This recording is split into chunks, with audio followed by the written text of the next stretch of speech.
റെപ്ലിക്കേഷനിലാണ് replication start ചെയ്യുന്നത്. Origin of replication start ചെയ്താൽ അവിടെയുള്ള ഹൈഡ്രജൻ ബോണ്ടുകൾ അങ്ങ് അൺവൈൻഡ് ചെയ്യും, ഹൈഡ്രജൻ ബോണ്ടുകൾ അഴിഞ്ഞു മാറും, ആ ബോണ്ട് ബ്രേക്ക് ചെയ്യും, അങ്ങനെ ഒരു ബബിൾ ഫോം ചെയ്യും. ആ ബബിൾ ഫോം ചെയ്ത് കഴിഞ്ഞാൽ അതായത് ഇത്ര എടുത്ത് സിംഗിൾ സ്ട്രാൻഡ് ആയിട്ട് മാറും. ഇവിടെയും ഡബിൾ സ്ട്രാൻഡ്, ഇവിടെയും സിംഗിൾ സ്ട്രാൻഡ് ആണ്, ഇവിടെയും ഡബിൾ സ്ട്രാൻഡ് ആണ്. ഓക്കെ ആണല്ലോ. അപ്പോൾ നമ്മൾ ഇവിടെ വെച്ച് ഇങ്ങനെ അഴിഞ്ഞുകൊണ്ടിരിക്കുകയാണ്. ഇനി ഇവിടുന്ന് ഇങ്ങനെ അഴിഞ്ഞ് വരും, ഇവിടുന്ന് ഇങ്ങനെ അഴിഞ്ഞ് പോകും, എന്നിട്ട് അതിന് അടുത്ത സ്ട്രാൻഡ് ഉണ്ടാവും. ഇതാണ് സംഭവിക്കുക. അപ്പോൾ ഈ ഒരു പോയിന്റിനെ വിളിക്കുന്ന പേരാണ് റെപ്ലിക്കേഷൻ ഫോർക്ക്. അപ്പോൾ റെപ്ലിക്കേഷൻ ഫോർക്ക് എന്താണെന്നാണ് നമ്മൾ പറഞ്ഞു വന്നത്. It's a point at which double-stranded DNA get converted into single-stranded DNA. Double-stranded DNA അഴിഞ്ഞ് single-stranded DNA ആയിട്ട് മാറുന്ന പോയിന്റിനെ വിളിക്കുന്ന പേരാണ് റെപ്ലിക്കേഷൻ ഫോർക്ക്. ഓക്കെ ആണല്ലോ. double-stranded DNA അഴിഞ്ഞിട്ട് single-stranded DNA ആയിട്ട് മാറുന്ന പോയിന്റിനെ വിളിക്കുന്ന പേരാണ് റെപ്ലിക്കേഷൻ ഫോർക്ക്. അപ്പോൾ നമ്മൾ ഇപ്പോഴും പറഞ്ഞില്ല എന്താണ് ബൈഡയറക്ഷണൽ റെപ്ലിക്കേഷൻ എന്ന് പറയാൻ പോവുകയാണ്. ഇവിടെ റെപ്ലിക്കേഷൻ ഫോർക്ക് ഇങ്ങോട്ട് അഴിഞ്ഞ് വരുമ്പോൾ ഇവിടുത്തെ റെപ്ലിക്കേഷൻ ഫോർക്ക് അങ്ങോട്ടായിരിക്കും അഴിഞ്ഞ് പോവുക, അൺവൈൻഡ് ചെയ്ത് പോവുക. അതായത് ഒരു റെപ്ലിക്കേഷൻ ഒറിജിൻ ഓഫ് റെപ്ലിക്കേഷൻ ഒരു ബബിൾ ഫോം ചെയ്ത് കഴിഞ്ഞാൽ ഒരു റെപ്ലിക്കേഷൻ ഫോർക്ക് ഇങ്ങോട്ട് മൂവ് ചെയ്യും, ഒരു റെപ്ലിക്കേഷൻ ഫോർക്ക് അങ്ങോട്ട് മൂവ് ചെയ്യും. ഇതാണ് ബൈ ഡയറക്ഷണൽ. ഒരു റെപ്ലിക്കേഷൻ ഫോർക്ക് അങ്ങോട്ട് മൂവ് ചെയ്യും, ഒരു റെപ്ലിക്കേഷൻ ഫോർക്ക് ഇങ്ങോട്ട് മൂവ് ചെയ്യും. ഇതാണ് ബൈ ഡയറക്ഷണൽ റെപ്ലിക്കേഷൻ. ഓക്കെ ആണല്ലോ. ഒരു origin of replication bubble form ചെയ്താൽ അവിടെ രണ്ട് റെപ്ലിക്കേഷൻ ഫോർക്ക് ഉണ്ടാവും. ഇതൊരു റെപ്ലിക്കേഷൻ ഫോർക്കാണ്, ഇതൊരു റെപ്ലിക്കേഷൻ ഫോർക്കാണ്. ഈ റെപ്ലിക്കേഷൻ ഫോർക്ക് ഇങ്ങോട്ട് മൂവ് ചെയ്യും, ഈ റെപ്ലിക്കേഷൻ ഫോർക്ക് അങ്ങോട്ട് മൂവ് ചെയ്യും. ഇതാണ് നമ്മൾ പറയുന്നത്. രണ്ട് റെപ്ലിക്കേഷൻ ഫോർക്കും രണ്ട് ഡയറക്ഷനിലേക്ക് മൂവ് ചെയ്യും. ഇവിടെയൊക്കെ DNA സിന്തസിസ് നടക്കും, DNAയുടെ റെപ്ലിക്കേഷൻ നടക്കും. ഇതിനാണ് നമ്മൾ പറയുന്നത് ബൈ ഡയറക്ഷണൽ റെപ്ലിക്കേഷൻ. ഈ പോയിന്റിൽ തന്നെ ആയിരിക്കും. നമ്മൾ പറഞ്ഞു double standard DNA single standard DNA ആയിട്ട് മാറുന്ന പോയിന്റിനെ വിളിക്കുന്ന പേരാണ് റെപ്ലിക്കേഷൻ ഫോർക്ക്. മാത്രമല്ല ഈ റെപ്ലിക്കേഷൻ ഫോർക്കിൽ തന്നെയാണ് റെപ്ലിക്കേഷൻ DNA സിന്തസിസ് നടക്കുന്നതും ഇവിടെ തന്നെയായിരിക്കും. DNAയുടെ സിന്തസിസ് നടക്കുന്നതും റെപ്ലിക്കേഷൻ ഫോർക്കിൽ തന്നെയായിരിക്കും. ഓക്കെ ആണല്ലോ. DNAയുടെ നമുക്ക് റെപ്ലിക്കേഷൻ ഫോർക്കിനെ കുറിച്ച് രണ്ട് പോയിന്റ് പറയാം. ഒന്ന്, ഈ പോയിന്റിൽ വെച്ചാണ് double standard DNA single standard DNA ആയിട്ട് മാറുന്നത്. രണ്ടാമത്തെ പോയിന്റ് ആണ് ഈ പോയിന്റിൽ തന്നെയാണ് DNAയുടെ സിന്തസിസ് നടക്കുന്നതും. ഓക്കെ ആണല്ലോ. ഇതേ പോയിന്റിലാണ് DNAയുടെ സിന്തസിസ് നടക്കുന്നതും ഇതേ പോയിന്റിൽ തന്നെയാണ്. ഓക്കെ ആണ്. ക്ലിയർ ആയി എന്ന് വിശ്വസിക്കുന്നു. ഓക്കെ. അടുത്ത നമ്മൾ പറയുന്നത് സെമി കൺസർവേറ്റീവ് DNA റെപ്ലിക്കേഷൻ ആണ് നടക്കുന്നത്. നമ്മൾ പറഞ്ഞു DNA റെപ്ലിക്കേഷൻ സെമി കൺസർവേറ്റീവ് ആണെന്ന് പറഞ്ഞു. അതിനുള്ള എക്സ്പെരിമെന്റൽ പ്രൂഫ് ആണ് നമ്മൾ ഇനി അടുത്ത പറയുന്നത്. ഓക്കെ ആണല്ലോ. ആ എക്സ്പെരിമെന്റൽ പ്രൂഫ് നടത്തിയത് മെസൽസനും സ്റ്റോളും ചേർന്നാണ്. അതുകൊണ്ട് നമ്മൾ ഇതിനെ വിളിക്കുന്നത് മെസൽസൺ ആൻഡ് സ്റ്റോൾ എക്സ്പെരിമെന്റ് ആണ്. ഓക്കെ ആണല്ലോ. മെസൽസൺ ആൻഡ് സ്റ്റോൾ എക്സ്പെരിമെന്റ് എന്തിനു വേണ്ടിയാണ്? To prove that DNA replication is semi conservative. പക്ഷെ നമ്മൾ നേരത്തെ ഒരു എക്സ്പെരിമെന്റ് പറഞ്ഞിരുന്നു. ആരായിരുന്നു കണ്ടുപിടിച്ചെന്ന് ഓർമ്മയുണ്ടോ? നേരത്തെ ഒരു എക്സ്പെരിമെന്റ് നമ്മൾ ഇതുപോലെ പറഞ്ഞിരുന്നു. ആ എക്സ്പെരിമെന്റ് കണ്ടുപിടിച്ച ആരെന്ന് ഓർമ്മയുണ്ടോ? Hershey and chase. നമ്മൾ പറഞ്ഞു ചേസ് ചെയ്ത് ഒരുപാട് ആൾക്കാർ ചേസ് ചെയ്ത് എന്തിനു വേണ്ടിയായിരുന്നു? DNA ആണ് ജനറ്റിക് മെറ്റീരിയൽ പ്രൂവ് ചെയ്യാൻ. അങ്ങനെ ഫൈനലി പ്രൂവ് ചെയ്ത സയന്റിസ്റ്റ് ആണ് ഹെർഷെ ആൻഡ് ചേസ്. അപ്പൊ ഹെർഷെ ആൻഡ് ചേസ് എക്സ്പെരിമെന്റ് എന്തിനു വേണ്ടിയാണ്? To prove DNA is genetic material. എന്നാൽ ഇവിടെ മെസൽസൺ ആൻഡ് സ്റ്റോൾ എക്സ്പെരിമെന്റ് എന്തിനു വേണ്ടിയാണ്? To prove that DNA replication is semi conservative. Okay ആണല്ലോ. ഇതിന് ഇവർ ചെയ്തതാണ്, ഒരു ബാക്ടീരിയ എടുത്തിട്ട് ഒരു ബാക്ടീരിയ സെലക്ട് ചെയ്തു. ഒരു ബാക്ടീരിയ എടുത്തിട്ട് N15 ഉള്ള മീഡിയത്തിൽ ബാക്ടീരിയ ഗ്രോ ചെയ്യിപ്പിച്ചു ഫോർ സെവറൽ ജനറേഷൻ. ഒരുപാട് ടൈം N15 ഉള്ള മീഡിയത്തിൽ ഗ്രോ ചെയ്യിപ്പിച്ചു. എന്നാൽ നോർമൽ ബാക്ടീരിയം എന്ന് പറയുന്നത് എന്നാൽ നോർമൽ നൈട്രജൻ എന്ന് പറയുന്നത് N14 ആണ് നോർമൽ നൈട്രജൻ. ഓക്കെ ആണല്ലോ. ഈ N15ന്റെ speciality N15 is heavy isotope ആണ്. N15 is heavy isotope of nitrogen ആണ്. N15 is heavy isotope of nitrogen. എന്നാൽ N14 എന്ന് പറയുന്നത് നോർമൽ ആണ്, നോർമൽ ഐസോട്ടോപ്പ് ഓഫ് നൈട്രജൻ ആണ്. ഇവർ ചെയ്ത് ബാക്ടീരിയ എടുത്തിട്ട് N15 ഉള്ള മീഡിയത്തിൽ സെവറൽ ജനറേഷൻസ് ഗ്രോ ചെയ്യിപ്പിച്ചു. അപ്പോൾ ഓരോ ജനറേഷൻ ഉണ്ടാകുമ്പോഴും DNA റെപ്ലിക്കേഷൻ നടക്കണം. ഒരു ജനറേഷൻ മീൻസ് ഒരു ബാക്ടീരിയ ഡിവൈഡ് ചെയ്ത് രണ്ട് ബാക്ടീരിയ ആകുന്നതാണ് അടുത്ത ജനറേഷൻ. അപ്പോൾ ഓരോ ജനറേഷൻ ഉണ്ടാകുന്ന സമയത്തും DNAക്ക് റെപ്ലിക്കേഷൻ നടക്കണം ആണല്ലോ. DNAക്ക് റെപ്ലിക്കേഷൻ നടക്കണമെന്നുണ്ടെങ്കിൽ അവിടെ ന്യൂക്ലിയോടൈഡ്സുകൾ ഉണ്ടാവണം. ന്യൂക്ലിയോടൈഡ്സ് എന്ന് പറയുമ്പോൾ അവിടെ നൈട്രജൻ ബേസുകൾ വേണം. അപ്പോൾ അവർക്ക് നൈട്രജനെ വേണം. ഓരാണല്ലോ. ഓരോ തവണ DNA റെപ്ലിക്കേഷൻ നടക്കുന്ന സമയത്ത് നൈട്രജനെ വേണം. ആ നൈട്രജനെ ആദ്യം ചെയ്ത് ബാക്ടീരിയയെ N15 ഉള്ള മീഡിയത്തിൽ സെവറൽ ജനറേഷൻസ് വളർത്തി. ബാക്ടീരിയയെ N15 ഉള്ള മീഡിയത്തിൽ സെവറൽ ജനറേഷൻസ് വളരാൻ അനുവദിച്ചു. അപ്പൊ എന്തായിരിക്കും? അവരുടെ DNAയിൽ അവരുടെ DNA ഉള്ളത് N15 ആയിരിക്കും. അവരുടെ രണ്ട് സ്ട്രാൻഡിലും കാണുന്നത് N15 ആയിരിക്കും ഉള്ളത്. രണ്ട് സ്ട്രാൻഡിലും N15 ആണ് ഉള്ളത്. ഓക്കെ ആണല്ലോ. ഇനിയും കാര്യം എന്തെന്ന്, ഒരു ബാക്ടീരിയ ഒരു N15 ഉള്ള മീഡിയത്തിലേക്കാണ് ഇവര് വളർത്തിയത്. ഇനി ഇവർ ഈ ബാക്ടീരിയ എടുത്തിട്ട്, ഇവിടെ ഉള്ളത് N15 ആയിരുന്നു ഇവിടെ ഉള്ളത്, ഇവർ ഈ ബാക്ടീരിയ എടുത്തിട്ട് N14 ഉള്ള ഒരു മീഡിയത്തിലേക്ക് ട്രാൻസ്ഫർ ചെയ്തു. ഇവര് N14 ഉള്ള മീഡിയത്തിലേക്ക് ട്രാൻസ്ഫർ ചെയ്തു. എന്തുകൊണ്ടാണ് ഇവരുടെ രണ്ട് സ്ട്രാൻഡിലും N15 വന്നത്? കാര്യം ആ ബാക്ടീരിയയെ അവിടെ സെവറൽ ജനറേഷൻസ് വളരാൻ അനുവദിച്ചു. അപ്പോൾ മെസൽസൺ ആൻഡ് സ്റ്റോൾ ബാക്ടീരിയ N15 ഉള്ള മീഡിയത്തിൽ സെവറൽ ജനറേഷൻസ് വളരാൻ അനുവദിച്ചു. അപ്പോൾ അവരുടെ DNA രണ്ട് സ്ട്രാൻഡിലും N15 ആയിരുന്നു ഉണ്ടായിരുന്നത്. ഓക്കെ ആണല്ലോ. നമ്മൾ പറഞ്ഞു N15 heavy isotope of nitrogen ആണ്, നോർമൽ നൈട്രജൻ N14 ആണ്. അതുകൊണ്ട് എന്നിട്ട് അവർ ചെയ്തത്, ഈ ബാക്ടീരിയയെ എന്നിട്ട് സഡൻലി N14 ഉള്ള മീഡിയത്തിൽ വളരാൻ അനുവദിച്ചു. They allow those bacteria to grow in medium containing N14. Okay ആണല്ലോ. അങ്ങനെ അവരെ അവിടേക്ക് ട്രാൻസ്ഫർ ചെയ്തു. അങ്ങനെ ഈ ബാക്ടീരിയ അവരവിടേക്ക് ട്രാൻസ്ഫർ ചെയ്തു. അപ്പോൾ ട്രാൻസ്ഫർ ചെയ്ത ടൈമിൽ ഇവരുടെ രണ്ട് സ്ട്രാൻഡിലും N14 തന്നെയായിരുന്നു. ഓക്കെ ആണല്ലോ. ഒരു ബാക്ടീരിയയുടെ ജനറേഷൻ ടൈം എന്ന് പറയുന്നത് 20 മിനിറ്റ്സ് ആണ്. അങ്ങനെ ഇനി അവർ 20 മിനിറ്റ്സ് കഴിഞ്ഞിട്ട് നോക്കി. 20 മിനിറ്റ്സ് എന്ന് പറയുമ്പോൾ അവിടെ ഫസ്റ്റ് ജനറേഷൻ പ്രൊഡ്യൂസ് ചെയ്തു. ഫസ്റ്റ് ജനറേഷനെ പ്രൊഡ്യൂസ് ചെയ്തപ്പോൾ അവിടെ നോക്കി അവരിങ്ങനെയാണ് കണ്ടത്. ഈ സ്ട്രാൻഡ് രണ്ടായിട്ട് സെപ്പറേറ്റ് ചെയ്യുമല്ലോ, രണ്ടായിട്ട് അടർന്നു മാറും. ഈ സ്ട്രാൻഡ് രണ്ടെണ്ണമായിട്ട് അടർന്നു മാറും. N15 N15. ഇനി അടുത്ത സ്ട്രാൻഡ് ഉണ്ടാകണം അല്ലേ? അടുത്ത സ്ട്രാൻഡ് ഉണ്ടാകണം എന്നുണ്ടെങ്കിൽ അതിനും ന്യൂക്ലിയോടൈഡ്സ് വേണം, നൈട്രജൻ ബേസ് വേണം, നൈട്രജൻ വേണം. പക്ഷെ ഇവിടെയുള്ള നൈട്രജൻ ഏതാണ്? N14 ആണുള്ളത്. അപ്പോൾ അവര് അടുത്ത സ്ട്രാൻഡിനെ അവരുണ്ടാക്കും. പക്ഷെ അവർ അടുത്ത സ്ട്രാൻഡിനെ ഉണ്ടാക്കുമ്പോൾ അടുത്ത സ്ട്രാൻഡ് ഈ N14 ആയിരിക്കും. ഇവിടെയും അതുപോലെ തന്നെ അവർ അടുത്ത സ്ട്രാൻഡിനെ ഉണ്ടാക്കും. ആ സ്ട്രാൻഡിൽ ഉള്ളത് N15 അല്ല, N14 ആയിരിക്കും. ഓക്കെ ആണല്ലോ. അപ്പോൾ 20 മിനിറ്റ്സ് കഴിയുമ്പോൾ ഫസ്റ്റ് ജനറേഷൻ ഓഫ് ബാക്ടീരിയ ഉണ്ടാകും. ഈ ഫസ്റ്റ് ജനറേഷൻ ഓഫ് ബാക്ടീരിയയുടെ DNA ഒരു സ്ട്രാൻഡിൽ N15 അടുത്ത സ്ട്രാൻഡിൽ N14 ആയിരുന്നു ഉള്ളത്. ഓക്കെ ആണല്ലോ. ഒരു സ്ട്രാൻഡിൽ N15 അടുത്ത സ്ട്രാൻഡിൽ N14. അപ്പോൾ ഇവർക്ക് 0 മിനിറ്റിൽ, ഇതിപ്പോ നമുക്ക് പറയാം, ഇത് 0 മിനിറ്റിലെ കാര്യമാണെന്ന് നമുക്ക് പറയാം. 0 മിനിറ്റിലെ കാര്യമാണ് നമുക്ക് പറയാം. ഇപ്പൊ 0 മിനിറ്റിൽ N15 ആയിരുന്നു. സോറി, ഞാൻ ഇവിടെ N14 എഴുതിയേക്കുന്നു, അത് N15 ആണ്. 0 മിനിറ്റിൽ N15 ആയിരുന്നു. അത് 20 മിനിറ്റ് കഴിഞ്ഞപ്പോൾ ആ ബാക്ടീരിയയുടെ എല്ലാം അവിടെയുള്ള ബാക്ടീരിയയുടെ ഒരു സ്ട്രാൻഡിൽ N15 അടുത്ത സ്ട്രാൻഡിൽ N14 അങ്ങനെയായിട്ട് മാറി. ഓക്കെ ആണല്ലോ. ഇനിയും എഗെയിൻ ഒരു 20 മിനിറ്റ്സ് കൂടി കഴിഞ്ഞപ്പോൾ, അതായത് ടോട്ടൽ 40 മിനിറ്റ്സ് കഴിഞ്ഞപ്പോൾ അവിടെ സെക്കൻഡ് ജനറേഷനും ഉണ്ടായി.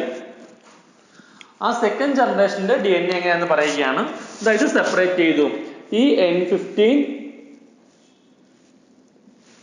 ഈ N15 ഈ N14 സെപ്പറേറ്റ് ചെയ്തു. അതുപോലെ ഇതും സെപ്പറേറ്റ് ചെയ്തു.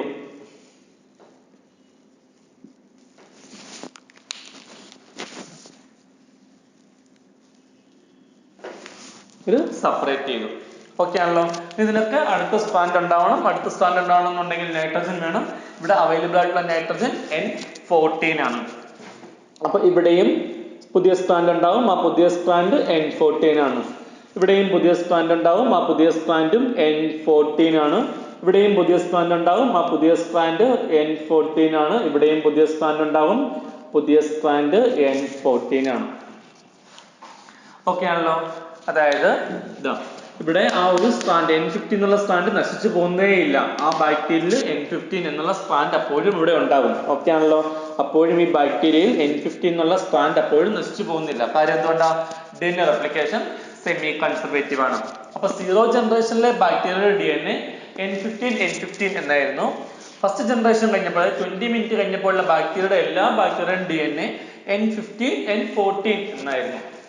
എന്നാൽ സെക്കൻഡ് ജനറേഷൻ കഴിഞ്ഞപ്പോൾ 40 മിനിറ്റ്സ് കഴിഞ്ഞപ്പോൾ, അതായത് സെക്കൻഡ് ജനറേഷൻ കഴിഞ്ഞപ്പോൾ ചില ബാക്ടീരിയയുടെയൊക്കെ DNA N15 N14 എന്നും ചില ബാക്ടീരിയയുടെയൊക്കെ DNA N14 N14 എന്നുമായിരുന്നു. സ്റ്റാർട്ട് ചെയ്തപ്പോൾ N15 ആണ്. ഒരു ജനറേഷൻ കഴിഞ്ഞപ്പോൾ N15 N14 ആയിട്ട് മാറി. രണ്ട് ജനറേഷൻ കഴിഞ്ഞപ്പോൾ ചില ബാക്ടീരിയക്ക് N15 N14 ഇതൊരു സിമിലർ ആയിട്ടും, എന്നാൽ ചില ബാക്ടീരിയക്ക് N14 N14 ആയിട്ടും മാറി. അപ്പോൾ ഈ DNA തമ്മിലുള്ള ഡിഫറൻസ് എന്താണ്? ഇതിന് വെയിറ്റ് കൂടുതലാണ്. കാര്യം N15 N15 രണ്ട് സ്ട്രാൻഡിലും N15 ആണ്. അപ്പോൾ അതിന്റെ വെയിറ്റ് കൂടുതലാണ്, ഡെൻസിറ്റി കൂടുതലാണ്. കാര്യം നമുക്കറിയാം N15 is heavy isotope of nitrogen and N14 is normal. അപ്പോൾ N14നേക്കാളും വെയിറ്റ് കൂടുതലാണ് N15. അപ്പോൾ ഇതിന് നല്ല വെയിറ്റ് കൂടുതലായിരിക്കും. കാര്യം അതിന്റെ രണ്ട് സ്ട്രാൻഡിലും N15 ആണ് ഇരിക്കുന്നത്. ഈ കേസ് എടുത്തു കഴിഞ്ഞാൽ ഒരു സ്ട്രാൻഡിൽ N15ഉം ഒരു സ്ട്രാൻഡിൽ N14ഉം ആണുള്ളത്. അപ്പോൾ ഇത് ഹൈബ്രിഡ് ആണ്. അപ്പോൾ ഇതിനേക്കാൾ ഡെൻസിറ്റി കുറച്ചുകൂടി കുറവായിരിക്കും ഇതിന്, അല്ലെങ്കിൽ വെയിറ്റ് കുറച്ചുകൂടി കുറവായിരിക്കും ADNAക്ക്. ഇവർക്ക് രണ്ടുപേർക്കും സിമിലർ ഡെൻസിറ്റി അല്ലെങ്കിൽ സിമിലർ വെയിറ്റ് ആയിരിക്കും. കാര്യം രണ്ടും N15 N14 ആണ്. എന്നാൽ ഇതിലേക്ക് വരുമ്പോൾ ഈ DNA കേസ് എടുത്തു കഴിഞ്ഞാൽ രണ്ടുപേർക്കും N14 ആണ്. അതായത് രണ്ടുപേർക്കും വെയിറ്റ് കുറവുള്ളവരാണ്. അപ്പോൾ കമ്പാരിറ്റീവ്ലി ഇവർക്കായിരിക്കും ഡെൻസിറ്റി അല്ലെങ്കിൽ വെയിറ്റ് ഏറ്റവും കുറവുള്ളത് ഇവർക്കായിരിക്കും. അതിനേക്കാൾ വെയിറ്റ് അല്ലെങ്കിൽ ഡെൻസിറ്റി കൂടുതലായിരിക്കും ഇവർക്ക്. ഏറ്റവും കൂടുതലായിരിക്കും ഡെൻസിറ്റി അല്ലെങ്കിൽ വെയിറ്റ് ഏറ്റവും കൂടുതലായിരിക്കും N15. ഇനി ഇവരെന്താ ചെയ്യുന്നത് അറിയാമോ? ഈ സമയത്തുള്ള ബാക്ടീരിയ 0 മിനിറ്റിലെ ബാക്ടീരിയയെ ഇവർ ഐസൊലേറ്റ് ചെയ്തിരുന്നു. 20 മിനിറ്റ് കഴിഞ്ഞപ്പോഴും കുറച്ച് ബാക്ടീരിയ ഇവർ ഐസൊലേറ്റ് ചെയ്തിരുന്നു. 40 മിനിറ്റ്സ് കഴിഞ്ഞപ്പോൾ ഇവർ ബാക്ടീരിയയെ ഐസൊലേറ്റ് ചെയ്തു. ഓക്കെ ആണല്ലോ. ഇവർ ഓരോ സമയത്തും ബാക്ടീരിയ ഐസൊലേറ്റ് ചെയ്തു. ഈ സമയത്ത് ഇവർ ബാക്ടീരിയ ഐസൊലേറ്റ് ചെയ്തു. ബാക്ടീരിയ ഐസൊലേറ്റ് ചെയ്തിട്ട് സെൻട്രിഫ്യൂഗേഷൻ വഴിയാണ് ബാക്ടീരിയ ഐസൊലേറ്റ് ചെയ്തിട്ട് DNA സെപ്പറേറ്റ് ചെയ്തു. DNA സെപ്പറേറ്റ് ചെയ്തു. പക്ഷേ ഇതൊക്കെ DNA തമ്മിലുള്ള ഡിഫറൻസ് എന്താണ്? ഡെൻസിറ്റിയിൽ മാത്രമേ ഡിഫറൻസ് ഉള്ളൂ അല്ലേ? ഇവർ ഈ DNAകൾ തമ്മിലുള്ള ഡിഫറൻസ്, ഇതിന് ഡെൻസിറ്റി കൂടുതലാണ്, ഇതിന് ഡെൻസിറ്റി ഇന്റർമീഡിയറ്റ് ആണ്, ഇതിന് ഡെൻസിറ്റി കുറവാണ്. ഇതിന് ഹൈ ഡെൻസിറ്റി ആണ്, ഇതിന് ലോ ഡെൻസിറ്റി ആണ്, ഇതിന് ഇന്റർമീഡിയറ്റ് ഡെൻസിറ്റി ആണ്. കാര്യം ഇത് N15 ആണ്. N15 എന്ന് പറയുന്നത് ഹെവി ആണ്. എന്നാൽ ഇതിന് ഏറ്റവും വെയിറ്റ് കുറവാണ്. കാര്യം N14 നോർമൽ ആണ്. എന്നാൽ ഈ കേസ് എടുത്തു കഴിഞ്ഞാൽ ഇൻ ബിറ്റ്വീൻ ആയിരിക്കും, ഇതിന്റെയും ഇൻ ബിറ്റ്വീൻ ഡെൻസിറ്റി ആയിരിക്കും വരിക. അതറിയാൻ വേണ്ടിയിട്ട് ഇവര് ഡെൻസിറ്റിയുടെ ബേസിൽ DNA സെൻട്രിഫ്യൂഗേഷൻ നടത്തി. ഓക്കെ ആണല്ലോ. ഡെൻസിറ്റിയുടെ ബേസിൽ അവർ സെപ്പറേറ്റ് ചെയ്തു. അതിനുവേണ്ടി അവർ സെൻട്രിഫ്യൂഗേഷൻ നടത്തി. DNA ഡെൻസിറ്റിയുടെ ബേസിൽ സെൻട്രിഫ്യൂഗേഷൻ നടത്തി. അതാണ് അവർ ചെയ്തത്. നമ്മൾ ആ സെൻട്രിഫ്യൂഗേഷന്റെ കേസ് ആണ് നമ്മൾ ഇനി പറയാൻ പോകുന്നത്. ഇവിടെയും നമ്മളിങ്ങനെ സെൻട്രിഫ്യൂഗേഷൻ നടത്തി. ആ ടെസ്റ്റ് ട്യൂബാണ് കാണിച്ചിരിക്കുന്നത്. കമ്പയർ ചെയ്യാൻ വേണ്ടിയാണ് നമ്മൾ ഇങ്ങനെ എഴുതിയിരിക്കുന്നത്. ഓക്കെ അല്ലോ. ടെസ്റ്റ് ട്യൂബ് ഇങ്ങനെയല്ല ഇരിക്കുന്നത് വെച്ചാൽ അങ്ങനെയല്ല ഇരിക്കുന്നത്. നമ്മൾ ഇതായിട്ട് കമ്പയർ ചെയ്യാൻ വേണ്ടിയിട്ടാണ്. ഇതിന്റെ ഡെൻസിറ്റി ഏത് ലെവലിൽ വരും. ഇവിടെ വരുമ്പോൾ ഡെൻസിറ്റി ഇവിടെയാണ്. അപ്പോൾ ഇവർ ട്യൂബ് എടുത്തത് ഡെൻസിറ്റിയുടെ ബേസിൽ DNA സെപ്പറേറ്റ് ചെയ്യണം. അതിന് വേണ്ടിയിട്ട് ഇവർ യൂസ് ചെയ്ത മീഡിയം, ഇതിൻ്റെ ഉള്ളിൽ വാട്ടർ യൂസ് ചെയ്ത് കഴിഞ്ഞാൽ നമുക്ക് വേണ്ടത് ഇവിടെ ഡെൻസിറ്റി കൂടുതലും ഇവിടെ ഡെൻസിറ്റി നല്ല കൂടുതലായിരിക്കണം, എന്നാൽ ഇവിടെ ഡെൻസിറ്റി നല്ല കുറവായിരിക്കണം. അങ്ങനത്തെ ഒരു സൊല്യൂഷനാണ് നമുക്കിവിടെ വേണ്ടത്. അതിനുവേണ്ടി നമ്മൾ ഒരിക്കലും വാട്ടർ എടുത്താലോ അല്ലെങ്കിൽ ആൽക്കഹോൾ എടുത്താലോ ഒന്നും നമുക്കത് ഒരിക്കലും കിട്ടില്ല. അതിനുവേണ്ടി യൂസ് ചെയ്ത സാധനമാണ് സീഷ്യം ക്ലോറൈഡ് ആണ് ഇതിനു വേണ്ടി യൂസ് ചെയ്തത്. ഡെൻസിറ്റി ഗ്രേഡിയന്റ് ഉണ്ടാക്കണം. അതായത് ഇവിടെ വരുമ്പോഴേക്കും ഡെൻസിറ്റി കൂടുതൽ വരണം. അപ്പോൾ ഡെൻസിറ്റി കൂടിയ സാധനങ്ങൾ ഇവിടെ വരും. ഓക്കെ ആണല്ലോ. ഡെൻസിറ്റി കുറഞ്ഞ സാധനങ്ങൾ ഇവിടെ വരും, ഡെൻസിറ്റി ഇന്റർമീഡിയറ്റ് ഉള്ള സാധനങ്ങൾ ഇവിടെ വരും. അപ്പൊ അങ്ങനെ വേണമെന്നുണ്ടെങ്കിൽ നമുക്ക് ഡെൻസിറ്റി ഗ്രേഡിയന്റ് മീൻസ് ഇവിടെ നിന്ന് താഴോട്ട് വരുന്നതോറും ഡെൻസിറ്റി കൂടി വരും, അല്ലെങ്കിൽ മുകളിലേക്ക് പോകുന്നതോറും ഡെൻസിറ്റി കുറഞ്ഞു വരും. അങ്ങനത്തെ ഒരു ട്യൂബ് വേണം നമ്മൾ, അവിടെ വേണം നമ്മൾ സെൻട്രിഫ്യൂഗേഷൻ നടത്താൻ. അതിനുവേണ്ടി നമ്മൾ യൂസ് ചെയ്യുന്നത് സീഷ്യം ക്ലോറൈഡ് ആണ്.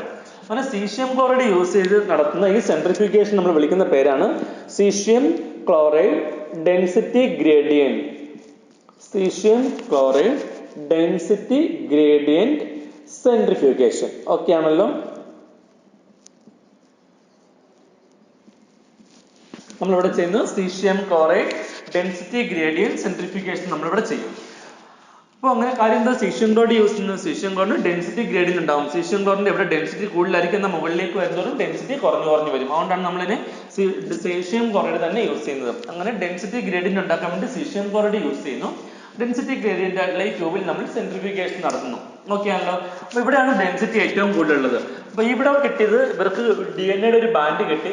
ഇവർക്ക് കിട്ടിയത് ഇവിടെയായിട്ടായിരുന്നു ഒരു DNA ബാൻഡ് കിട്ടിയത്. നല്ല ഡെൻസിറ്റി കൂടിയ ഒരു ബാൻഡ് കിട്ടി. അതിന്റെ മീനിങ് എന്താ? ഇവർക്ക് കിട്ടിയ ഈ DNA N15 എന്നുള്ള DNA ആയിരിക്കും. ഈ DNA ആയിരിക്കും ഇവിടെ കിട്ടിയത്. എന്നാൽ ഇവിടെ ഈ കേസിൽ ഇവർക്ക് കിട്ടിയത് കുറച്ചുകൂടി ഡെൻസിറ്റി കുറവുള്ള ഒരു DNA ഒരു ബാൻഡാണ് ഇവർക്ക് കിട്ടിയത്. ഇവർക്ക് കിട്ടിയത് ഇവിടെയായിട്ടാണ് ഒരു ബാൻഡ്, ഇവിടെയല്ല, ഇവിടെ. അതായത് കുറച്ചുകൂടി ഡെൻസിറ്റി കുറവുള്ള ഒരു ബാൻഡാണ് കിട്ടിയത്. എന്നാൽ ഇവർക്ക് കിട്ടിയ എന്താണെന്നറിയാമോ? ഇതിന്റെ സെയിം ഡെൻസിറ്റി ഉള്ള ഒരു ബാൻഡും കിട്ടി. ഇതിന്റെ സെയിം ഡെൻസിറ്റി ഉള്ള ഒരു ബാൻഡും കിട്ടി, പ്ലസ് വളരെ കുറവ് ഡെൻസിറ്റി ഉള്ള ഒരു ബാൻഡും കിട്ടി. ഓക്കെ ആണല്ലോ. അപ്പൊ ഇവർക്ക് നല്ല ഡെൻസിറ്റി ഉള്ള ഒരു ബാൻഡ് കിട്ടി, ഇവർക്ക് ഇന്റർമീഡിയറ്റ് ഡെൻസിറ്റി ഉള്ള ഒരു ബാൻഡ് കിട്ടി. ഈ ജനറേഷനിലെ 40 മിനിറ്റ് കഴിഞ്ഞപ്പോൾ സെക്കൻഡ് ജനറേഷനിലെ ബാക്ടീരിയ ഐസൊലേറ്റ് ചെയ്തിട്ട് DNA സെപ്പറേറ്റ് ചെയ്തപ്പോൾ അവർക്ക് 2 ബാൻഡ് കിട്ടി.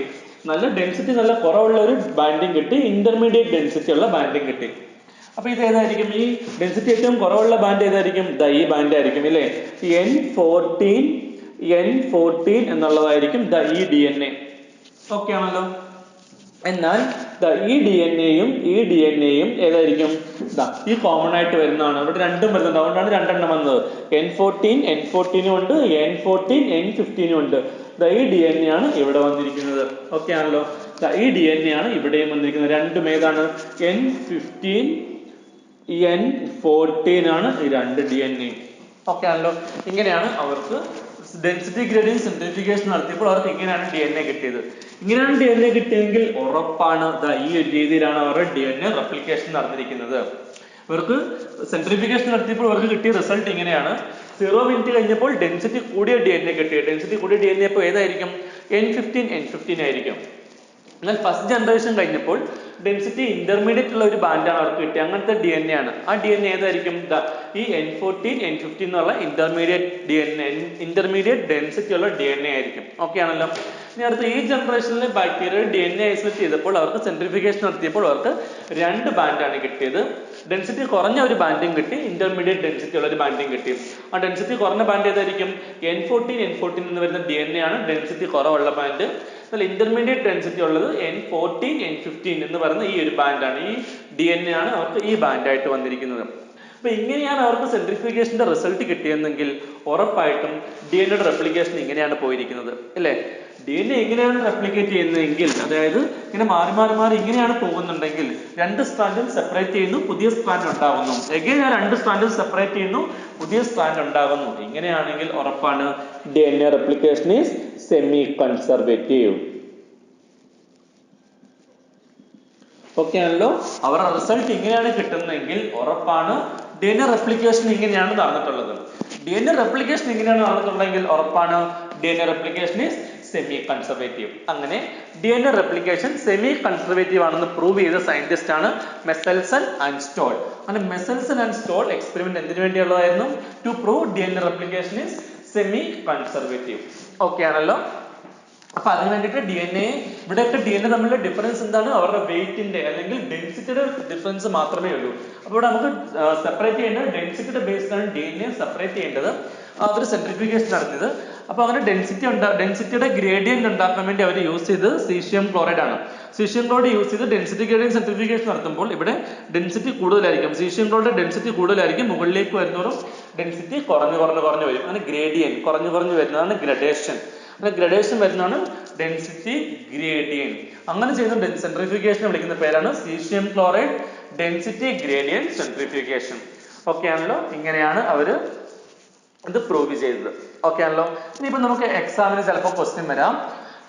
ഫസ്റ്റ് ജനറേഷൻ 0th ജനറേഷനിൽ ക്വസ്റ്റ്യൻ വരത്തില്ല. ഫസ്റ്റ് ജനറേഷനിൽ എത്ര DNA ഹെവി ആയിട്ടുള്ള ഐസോട്ടോപ്പ് ഉണ്ടായിരുന്നു? ഇതിലും ഹെവി ഐസോട്ടോപ്പ് ഉണ്ട്, ഇതിലും ഐസോട്ടോപ്പ് ഉണ്ട് അല്ലേ? ഇതിലും ഒരു ഹെവി DNA വരുന്നുണ്ടല്ലോ, N15 വരുന്നുണ്ടല്ലോ. ഇതിലും ഒരു സ്ട്രാൻഡ് വരുന്നുണ്ടല്ലോ N15 ആയിട്ടുള്ളത്. അപ്പൊ ക്വസ്റ്റ്യൻ ചോദിക്കാം, ഫസ്റ്റ് ജനറേഷനിൽ എത്ര DNA സ്ട്രാൻഡുകൾ, ഫസ്റ്റ് ജനറേഷനിൽ എത്ര DNAകൾ ഇങ്ങനത്തെ വരുന്നുണ്ട്? ഒരു ബാക്ടീരിയയിൽ നിന്നും എത്ര DNA ഇങ്ങനെ ഉണ്ടാകുന്നുണ്ട്? എത്ര DNA ഉണ്ടാകുന്ന എല്ലാ DNA-യിലും 2 DNA ഉണ്ടായി, 2 DNA-യിലും N15 ഉണ്ട് ആണല്ലോ. അപ്പോൾ ഫസ്റ്റ് ജനറേഷന്റെ കേസ് എടുത്തു കഴിഞ്ഞാൽ 100% DNA അതിലും എന്തുണ്ട്? Contain N15. ശരിയാണല്ലോ. ഇതിലും N15 ഉണ്ട്, ഇതിലും N15 വന്നിട്ടുണ്ട്.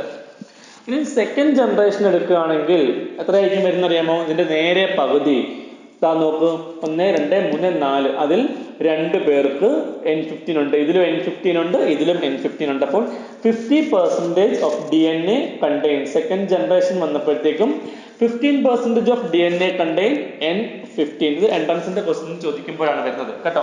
സെക്കൻഡ് ജനറേഷനിൽ എത്ര DNA N15 ഉണ്ടായി? ഇനി തേർഡ് ജനറേഷനിലായിരുന്നെങ്കിൽ അപ്പൊ എത്ര വന്നേനെയും?